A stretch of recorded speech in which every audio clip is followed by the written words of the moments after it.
चंद दिन नहीं बीते हैं कश्मीर में नरशंस और बारबरिक जो हत्या की गई धर्म के नाम पर, धर्म देख देख कर, और राजनेताओं ने और कुछ इंटेलेक्चुअल्स ने अपना रंग दिखाना शुरू कर दिया है।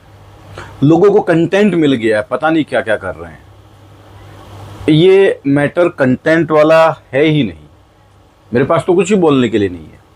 लेकिन जो मैं देख रहा हूँ, जिस तरीके की प्रतिक्रियाएं देख रहा हूँ, तो आप मतलब सर पकड़ के माथा अपना दीवार में मार लेंगे कि ये हो क्या रहा है। कोई वही राहत इंदौरी थे ना, एक वो एकदम फुल जिहादी टाइप मानसिकता वाले, वैसी वो शायरी पोस्ट कर रहे हैं कि सरहद पर तनाव है, पता करो क्या देश में चुनाव है। इस देश में कब चुनाव नहीं होते? कौन सा साल ऐसा है जब 3 से 4 चुनाव ना हो?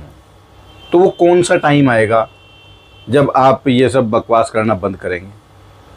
एक कह रहे हैं कि देखो इस तरीके से अटैक किया गया, अब सोचिए सोचिए, दिमाग लगाइए कि इसका फ़ायदा किसे होगा।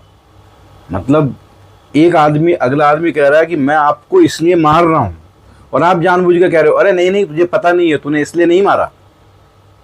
ये तो कुछ ज़बरदस्ती है, जो हारमोनी बिगाड़ने की बात कर रहे हैं, जबकि जिनके परिवार वाले उनके आंखों के सामने मरे हैं वो बता रहे हैं कि हमारे साथ ये हुआ था। लेकिन जो भगवान की कृपा से बच गए, जिनके परिवार में से किसी को कोई नुकसान नहीं हुआ, वो मानने को तैयार नहीं कि इसका कारण क्या था। इवन आप देखिए भाजपा के भी बहुत कम नेता ऐसे हैं जो खुल के ये कह पा रहे हैं। इस मामले में 2 लोग ऐसे हैं, 2 ही नेता ऐसे हैं जिन्होंने खुल के कुछ कहा है, और आप नाम अगर उनका सुनेंगे तो चौंक जाएंगे कि यार ये आदमी ऐसा कैसे बोल सकता है। एक ने बोला है कि वहां पर मजहब पूछ पूछ कर लोगों को मारा गया है, जो गलत है। आप पता है उसका नाम क्या है? उस नेता का नाम है असदुद्दीन अवैसी। अबे भाई, वो भी मान रहा है अब तो कि मजहब पूछ पूछ के मारा गया है, लेकिन जिस मजहब के लोगों को मारा गया वो मानने को तैयार नहीं है, वो मानने को तैयार नहीं है। और दूसरा शशि थरूर, उनका ट्वीट देखो आप, उन्होंने क्लियर लिखा है इस्लामिक टेररिस्ट। क्या कोई भी नेता आपको इंडिया में ऐसा दिखा आज तक जो ये शब्द भी लिख पाया हो? नहीं लिख पाया। तो जो चीज़ है अगर गलत है तो उसको गलत बोलो, उससे कुछ होगा नहीं। लेकिन अगर आप डरे रहेंगे, पता नहीं कौन सा खौफ है, वो रॉबर्ट वाड्रा कह रहे हैं कि ये ऐसा इसलिए किया गया है कि भाई क्योंकि वहाँ पर मोदी जी जो हैं वो, और देश में कुछ लोग हैं वो हिंदुत्व की बात करते हैं। अरे भाई, हिंदू इस देश में रहते हैं तो हिंदुत्व की बात करेंगे, मुस्लिम भी इस देश में रहते हैं वो अपनी बात करेंगे, सिख इस देश में रहते हैं वो गुरु ग्रंथ साहिब की बात करेंगे। सबको अपनी अपनी बात करने का अधिकार है, इसमें क्या गलत है? कोई रोकता है किसी को? संविधान इजाज़त देता है अपने अपने हिसाब से काम करने की, अपनी पूजा पद्धति की। लेकिन जो ये थॉट प्रोसेस सारा चल रहा है और जिस तरीके से लोगों की प्रतिक्रियाएं आ रही हैं, ये कितनी घटिया मानसिकता को दिखाता है। जो समय है अपनी गवर्नमेंट के साथ खड़े होने का, उस टाइम पर वो उसको गिराने में लगे हुए हैं। फिर दूर से कुछ लोग हैं जिनको लगता है कि पाकिस्तान में घुस के अटैक कर देना चाहिए, उसके 4 टुकड़े कर देने चाहिए, एकदम फुल बहादुर बने हुए हैं, सेना के हाथ खोल देने चाहिए। मैं आपको 2 इंसिडेंट याद दिलाता हूँ, हालांकि एक से ही काम चल जाएगा। जब पुलवामा अटैक हुआ था उसके बाद हमारी गवर्नमेंट ने, प्रधानमंत्री ने खुद टीवी पर आकर कहा था कि सेना को पूरी छूट है, वो समय डिसाइड करें, वो स्थान डिसाइड करें और उसके हिसाब से एक्शन लें। एक्शन लिया उन्होंने। फिर कुछ लोग सिद्धू टाइप, उन्होंने कहा क्या हुआ वहाँ पर, 4 कौवे मार के आ गए, कुछ पेड़ गिरा के आ गए, तो ये इस टाइप की मस्करी बातें उसके बारे में भी कही गई। उसके बाद फिर एक थोड़ी सी हमारे पायलट वहाँ पर पकड़े गए थे, अभिनंदन, जिनके पाकिस्तान के साथ थोड़ी सी मुठभेड़ हुई थी। एक अभिनंदन पकड़े गए और पूरा देश घुटनों पे आ गया। 1 घंटा नहीं लगा जब ये हैशटैग चला दिया, ब्रिंग बैक अभिनंदन, अभिनंदन को वापस लाओ, सरकार तक को झुका दिया। और उनकी वापसी को ऐसा प्रचारित किया गया जैसे आपने कोई बहुत बड़ा तीर मार लिया है। अरे एक तरफ आप युद्ध की बात करते हैं और दूसरी तरफ आप मतलब एक सैनिक पकड़ा गया आपका, तो आप एकदम चिल्लाने लगे। आप सेना के हाथ तो खुल गए, लेकिन जो पॉलिटिकल विल चाहिए, उस पॉलिटिकल विल के भी तो हाथ खुले होने चाहिए। मोदी के तो हाथ बांध दिए तुमने तभी। जैसे कंधार हाईजैक में अटल जी के हाथ बांध दिए गए थे। ऐसे ही एक सैनिक पकड़ा गया। आपको क्या लगता है, मतलब अगर युद्ध होगा तो बस पाकिस्तान पाकिस्तान के सैनिक मरेंगे? क्या कोलेट्रल डैमेज नहीं होगा? क्या वो कुछ नहीं करेंगे? जब वो फाइट हुई, जिसको डॉग फाइट वो कहते हैं, फाइटर प्लेन्स के बीच में, उसमें हमारा पायलट वहाँ चला गया, तो वो तो सबसे अच्छा मौका था। उसमें हैशटैग ब्रिंग बैक अभिनंदन की बजाय ये करना चाहिए था, आप घुसो उनके घर में और अब और ज़्यादा मारो। मतलब अगर चलो, क्या वर्स्ट सिनेरियो अगर हम कंसिडर करें कि अभिनंदन जो हमारे पायलट थे उनके साथ गलत हो जाता, उनकी वहाँ पर शहादत कर दी जाती उन लोगों द्वारा, तो क्या अभी सैनिक नहीं मर रहे? क्या उनके पहले उन्होंने 40 को नहीं मारा था? इतने सैनिक मरे थे हमारे।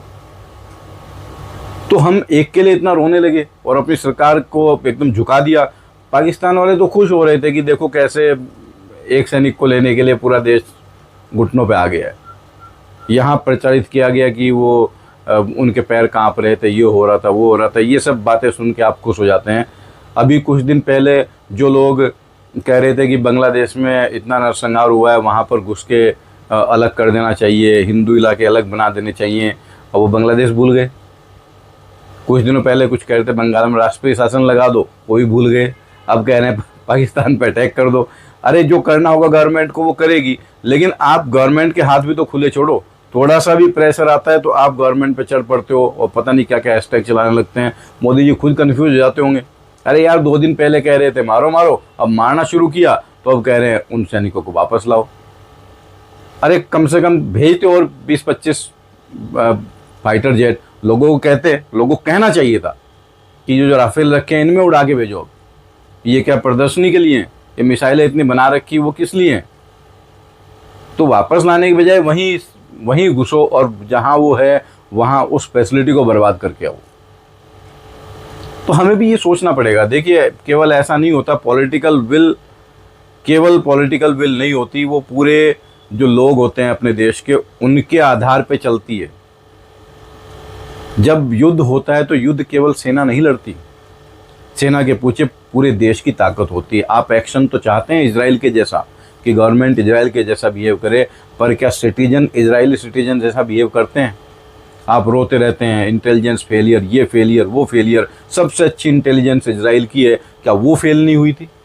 क्योंकि जो आदमी केवल मारने के लिए बैठा है, आपको तो राउंड द क्लॉक 24/7 बचाने के बारे में सोचना है। उसको केवल एक मौका चाहिए, आपकी एक जरा सी चूक चाहिए, हो जाती है वो। इजराइल से भी तो हुई ना। 3 महीने तक इजराइल में किसी आदमी ने नहीं कहा कि जिनको वो लेके गए उनको वापस लाओ। उन्होंने कहा पहले जो करना है वो करो। 3 महीने अपनी गवर्नमेंट को पूरे दिए और 3 महीने वहाँ पे उन्होंने तबाही मचाई।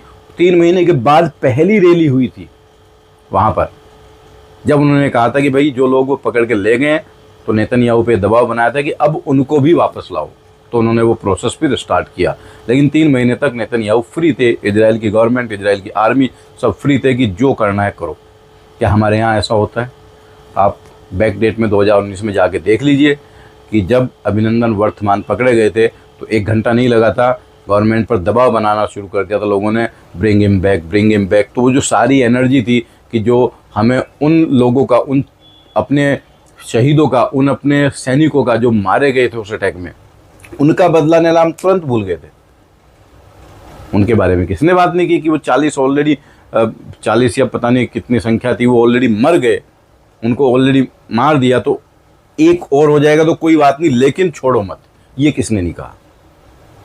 मुझे तो अपने सर्कल में कोई दिखाई नहीं देता जिसने फेसबुक पे या सोशल मीडिया पे ऐसा कुछ लिखा हो कि ठीक है अभिनंदन पकड़ा गया, पूरी फ्लाइट भेजो, वहाँ पे पूरी फ्लीट भेजो फाइटर जेट्स की और उस फैसिलिटी को ही बर्बाद कर दो। और इस बार भी आप देखिएगा, अगर यही मेंटेलिटी देश के लोगों की रही तो फिर कोई ऐसी ही डैमेज होगा जो विजिबल नहीं होगा। क्योंकि वो डैमेज किया सेना ने किया, हमें सेना पर पूरा भरोसा है, लेकिन वो लोगों ने, हमारे देश के लोगों ने, हमारे देश के पॉलिटिक्स ने उसका मजाक बनाया क्योंकि उतना विजिबल नहीं था। तो इस बार अच्छा विजिबल अटैक होना चाहिए, अच्छा विजिबल डैमेज होना चाहिए, लेकिन उसके लिए देश के लोगों को भी तैयार होना चाहिए। कोलेट्रल डैमेज भी होता है, उसके लिए हम तैयार नहीं होते हैं। तो ये मेरी सभी से प्रार्थना है, आपको मेरा इस बारे में विचार कैसा लगा आप कमेंट करके बता सकते हैं। हो सकता है मेरी बात गलत हो, बट ये एक चीज़ फील की है मैंने कि ऐसा हमेशा होता है कि हम लोग बहुत जल्दी पता नहीं किस नैरेटिव की तरफ बढ़ जाते हैं। कभी तो हमारा खून एकदम खोलता है, जब सीआरपीएफ पे अटैक हुआ था वो लोग मर गए तो खून एकदम खोल रहा था, अभिनंदन वर्तमान पकड़े गए तो तुरंत हम उस मोड में आ गए। ये गलत है भाई, जब लड़ाई के मोड में रहना है तो लड़ो। रशिया 3 साल से लड़ रहा है, अभी 1-1.5 साल हो गया इजराइल को लड़ते हुए वहाँ पर। तो उस टाइप के लिए देश के लोगों को तैयार होना पड़ता है। केवल पॉलिटिकल विल से या आर्मी से काम नहीं चलता। आर्मी तो हमारे पास हमेशा से और सक्षम आर्मी है, और one of the best army है हमारी सेना है सारी। अब तो एयरफोर्स भी इतनी स्ट्रांग हो गई है। सो फ्रेंड्स, ये मेरे इस बारे में विचार हैं। जो लोग ये मानते हैं कि अटैक कर देना चाहिए, ये कर देना चाहिए, वो तो आर्मी तय करेगी ना।